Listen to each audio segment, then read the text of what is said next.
Welcome to On the Prowl. I'm your host, Jonah Bridges, and with me today is the coach of the Destrehan Wildcats, Coach Stephen Robicheaux. Thanks for joining us, Coach. Thank you, Jonah.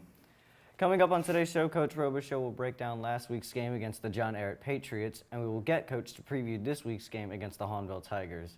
And finally, we'll get an update on the 2016 Pinklings campaign. So, Coach, how do you feel about winning last week's game when both Destrehan and John Ehret were undefeated? Well, I thought it was a real big game for us. Obviously, they came in highly talented, great players, probably going to be the biggest team we face all year. Very physical.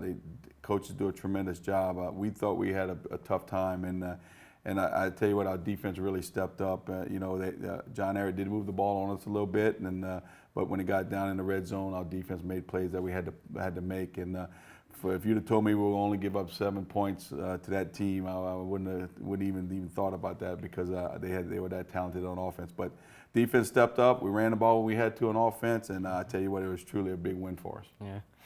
How do you feel about it being the fourth consecutive year of the Wildcats starting the season 3-0?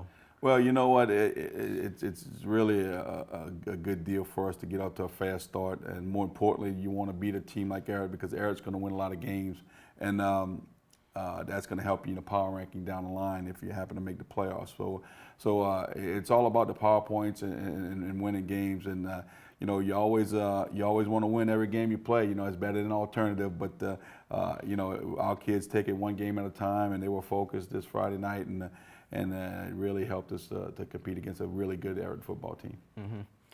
Destrehan managed to get over 300 yards of total offense. How were you able to do that against John Ehret's defense? Well, that was a key. I think it helped us. We made a few big plays in the game that really was tremendous. As far as we had a tough time running the ball early. They were big. They were tough to block up front, but we just kept telling the running backs to continue doing what we're doing. You're going to make plays, keep doing what's going on, and sure enough, Mosley broke some big runs in the second half and ended up helping us win the football game. Mm-hmm. Let's take a look at the first half highlights. Here you can see a big physical right here. Cohen hits CJ for a nice pickup.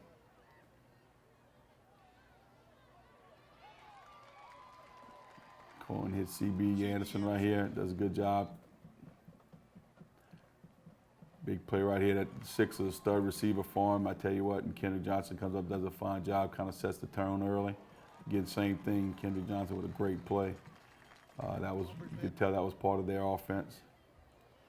Here's a big momentum. Special teams, that third phase of the game that you got to try to win, and their special teams guy made a boo-boo right there, and we ended up getting a good field position and come up and make the first score of the game, which really I was excited about our special teams with Chase Camino sending the ball to our punter who kept them in bad field position all night, so it was really good for us. Big play for us right here, making Terrell Chopin with a big play.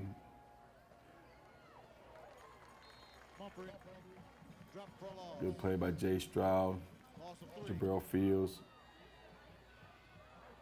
Nice play, Cohen hits Justin Jefferson. They're kind of tough to stop when you're 6'3" and coming over the middle like that. Cohen puts it right in his hands for a touchdown, and we get the early lead, 14-7.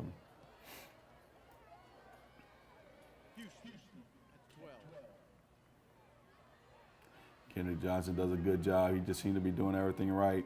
Good job. That number 6 was a heck of a football player, and we had to contain him, and I thought we did a good job doing that. And that was evident. You saw that in the early passes that Kendrick made good plays on, and on special teams. So that was key for us. How do you feel your special teams played this week? Well, that's what I thought. That special teams was a big contributor this week. I thought that our MVP was our center, who snapped the ball 4 times in the rain. Perfect snaps to our punter, Quentin Bradley. So our kids did it, Bradley Quinn, I'm sorry. They did a tremendous job of getting that ball, making sure that works for us, because we need to make sure that the special teams are key for us, and we won that special teams battle, and I think that was big for the win on Friday night. Mm-hmm. So also, what improvements did you see in your team according to the previous game? Well, I thought defensively we were kind of concerned about their speed and their size, and I thought our kids played tremendously well. I thought we played better technique on defense, obviously. Offense kind of took a little step backwards a little bit, but they still managed enough points to win the game. But we did some good things. We ran the ball well. Cohen had a tough night throwing because of the weather. But whenever that situation arises, you got to better run the football, and we were able to do that. But I thought we got better from week 2. Obviously, I thought the competition got a lot better, and our kids came in and answered. Big key for us for that night was for us to not get intimidated by John Ehret, who came with, they were just a really big physical team, and our kids played toe-to-toe with them, and I was excited for that. Mike Young came back with a limited role last Friday. Do you think he will be back this Friday? I think so. We came back and we got the go-ahead on Thursday to allow him to play, but just wasn't great into the game plan because we didn't know if we were getting him or not. But obviously we got him in there, and doctors cleared him, and so we got him in. Got to get him some reps. So hopefully he'll be ready for this week. All right. Let's take a look at the second half highlights.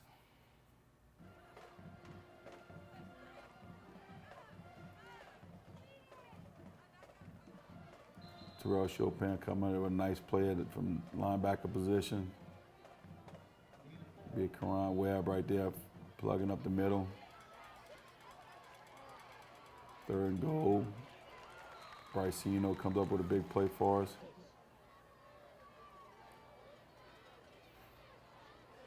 Big play right at the end of the 3rd quarter. Christian Mosley breaks it up, puts up. It was real important to put us up by 2 scores. We thought that being up by 2 scores was really helpful for us. We played good defense, and we thought we could win the game. John Emery with a nice run, keep the drive going.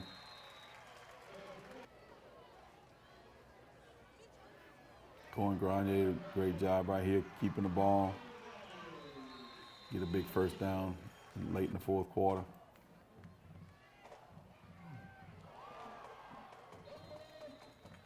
Defense really flew around the ball, did a tremendous job all night. Here's 4th and goal. Ran up with a big play right here and ended up sealing the game.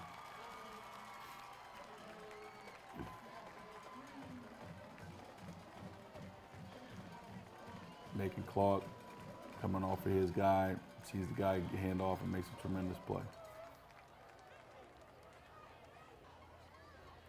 Now we're going to try to run the ball out, run the game out, and Christian comes up with a big run for us. Got to stay in bounds right here, though.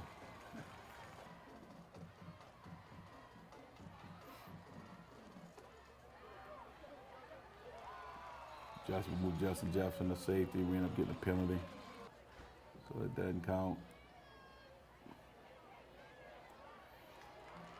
Ron Webb, big play in the middle, along with Jordan Sanchez.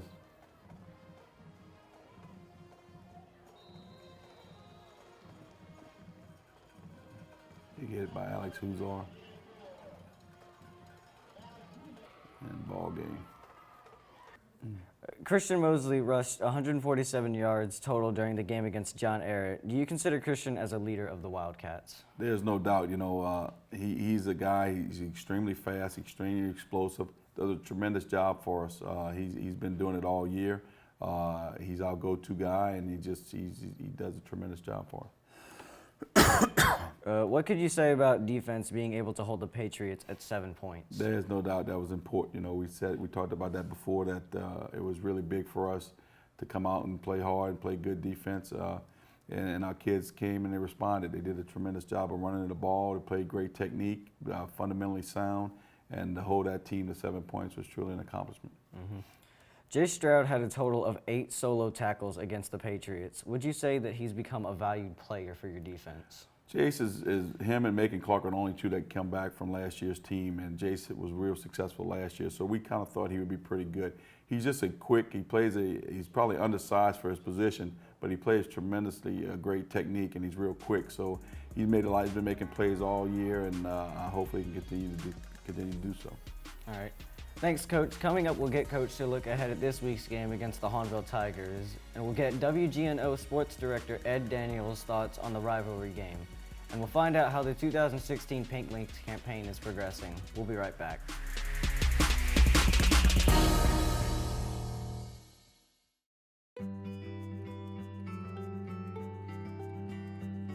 Who here has been personally victimized by breast cancer? 1 in 8 women will develop breast cancer over the course of her lifetime. Breast cancer is the second most deadly cancer for women in the U.S.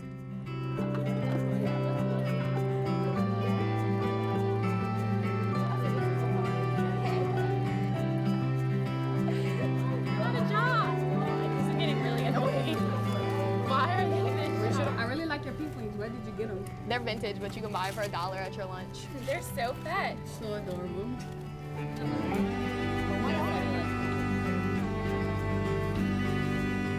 Look how many people have burned breast cancer.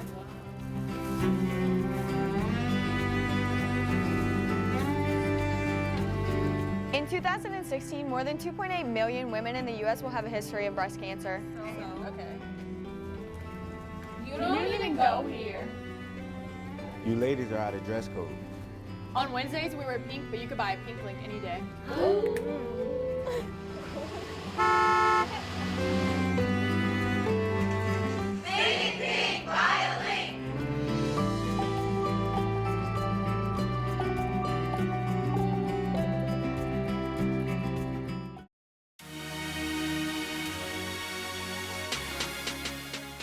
Welcome back to On the Prowl. I'm your host, Jonah Bridges.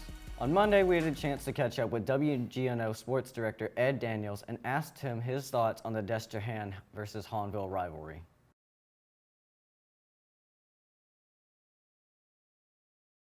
Well, I know Coach Robicheaux was a little bit concerned about his defense.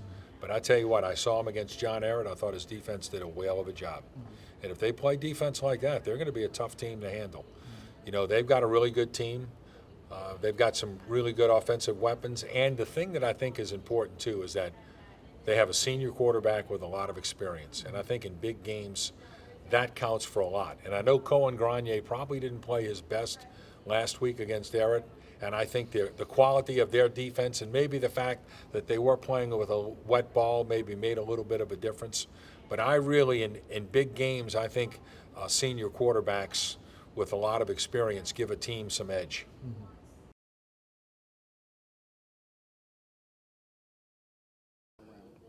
I would say that of all the rivalries that I've been around, this is probably the biggest one. I think it's without a doubt the biggest one in our area. You know, I think it's a game that both sides of the river really, really point to, for obvious reasons. And I think there's a lot of really good rivalries around here. I think McDonough 35 and St. Aug is a rivalry that a lot of people don't know about. Jesuit Rummel over the last few years has been a great rivalry. Over the years, Lutcher St. James was an incredible rivalry. Central and South Lafourche, you know, I'm just kind of jogging my mind through. Covington St. Paul's is a big one. So we go to those every year, but I don't think anything is bigger than Hahnville Destrehan. Well, you know, one of them that stands out to me was the touchdown catch by Edwin Reed. I think it was in 2006 with seconds left on the clock on a pass in the corner. I think I'm trying to remember the quarterback who threw the pass, Ramal. I'm drawing a blank on the young man, but Ramal Ellis, I believe, threw the pass. It was about 10 years ago, and Edwin Reed caught it for a touchdown. That one kind of stands out to me. Also a game at Hahnville several years ago where Jai Eugene had an incredible game against Hahnville at Hahnville. That was quite a big game as well. So there's some great games over the years between these two teams. I think the thing that's amazing to me is, you know, the whole passion about it. That's the thing that makes it special, is that people just point to that the whole year, and you can just tell it's a different week. In fact, Lou Valden used to say all the time that the happiest man in St. Charles Parish is the coach who wins the game. The second happiest man in St. Charles Parish is the coach who loses the game because the game's over and now they can just move on. Coach, any thoughts about what Ed Daniels had to say about this Friday's game? Well, you know, Ed's such a great figure in sports in New Orleans area, and he should know more than anybody that this rivalry is one of the best in the area.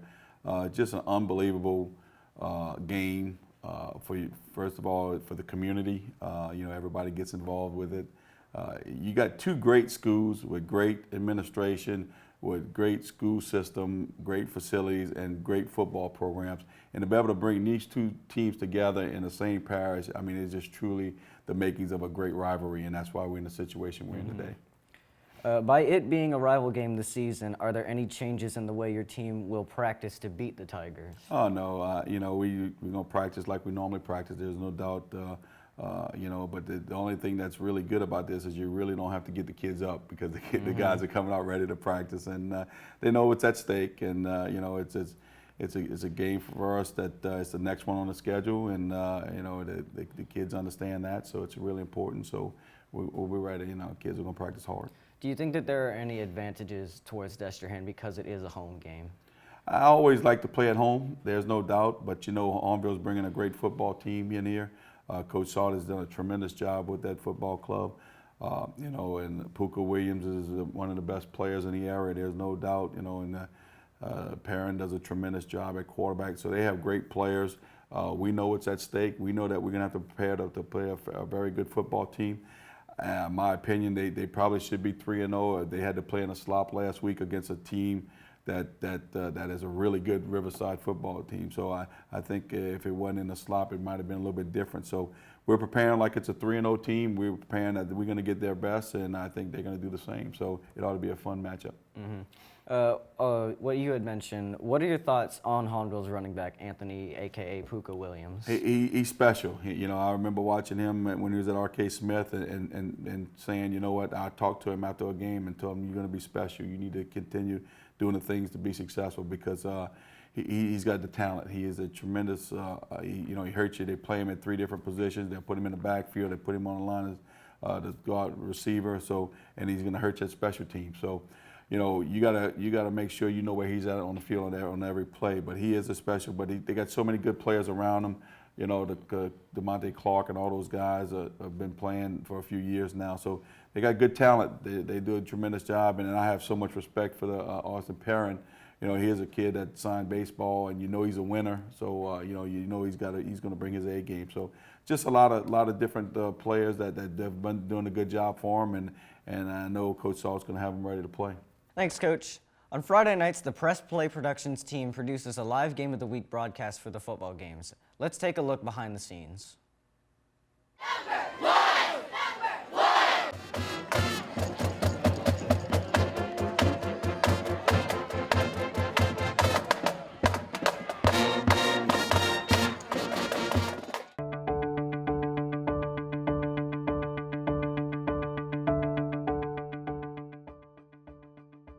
I'm doing audio today first at the game, and I like it because it's pretty simple, and I just control all the mics and make sure none of them is louder than the others.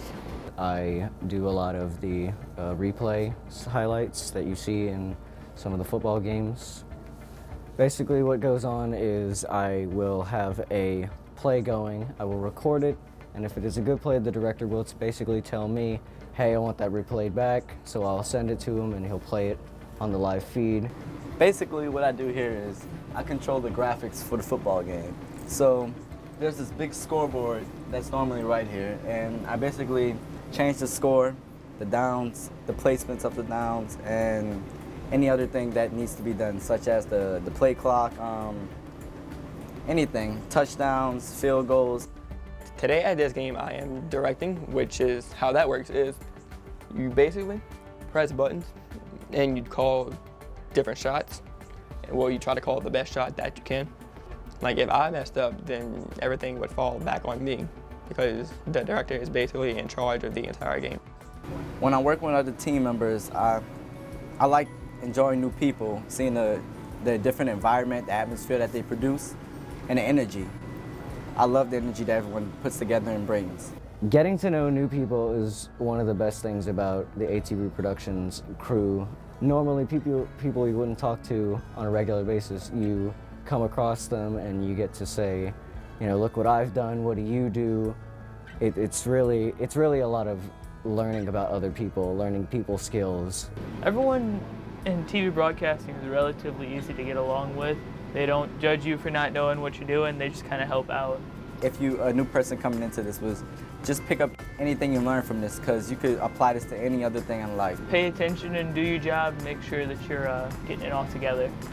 I feel like I could use these skills outside of TV productions, basically with the social part that comes to play in it. You get to do a lot of unordinary things that, you know, not too many kids these days get to experience, and it is a really good learning opportunity for people who want to know more about the subject that they're really interested in.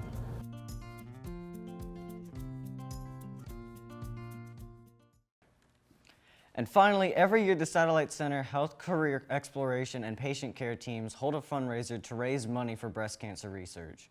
As of Tuesday afternoon, $9,512 has been raised in total, $3,992 for East Bank and $5,520 for West Bank. Pink links are available at the high schools, area businesses, and on their website at fightforpink.org. They will be sold until Friday at 3 p.m. All right, always a pleasure talking to you, Coach. Thanks, appreciate it. And that will do it for this edition of On the Prowl. For updates on Press Play Productions, make sure to check out our website at presstheplay.tv. I'm your host, Jonah Bridges. Thanks for watching.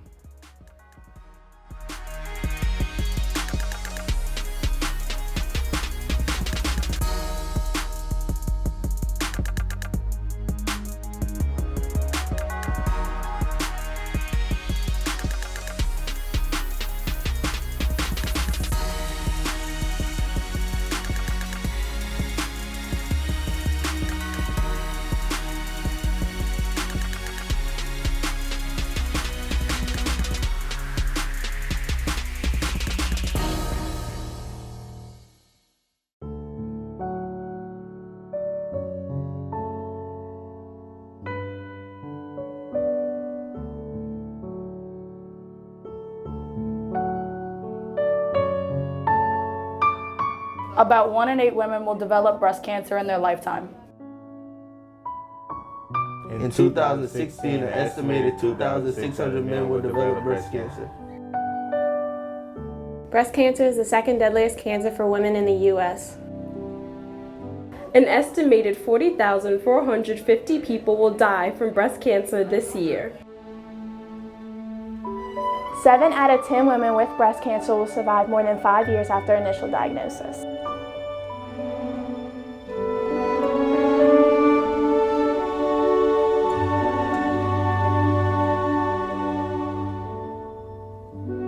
All pink links will be sold to raise money for breast cancer research, and they will be sold at all lunches. For just $1 a link, you can help find a cure for these patients.